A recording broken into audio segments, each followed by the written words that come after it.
January 1892. They opened Ellis Island and they let the people through.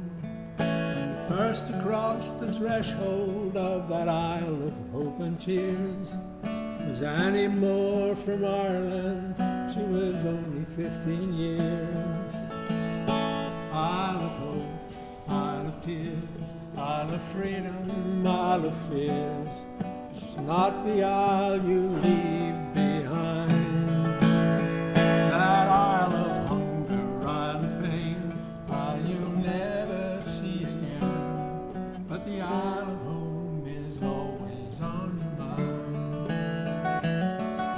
In a little bag she carried all the past and history, hope for the future in the land of liberty.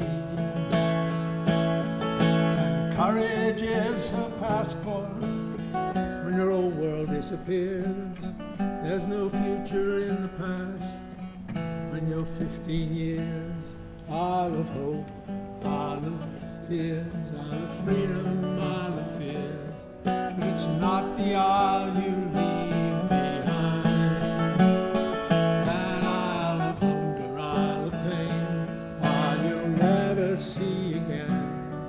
But the Isle of Home is always on your mind. When they closed down Ellis Island in 1943, 17 million people had come there for sanctuary.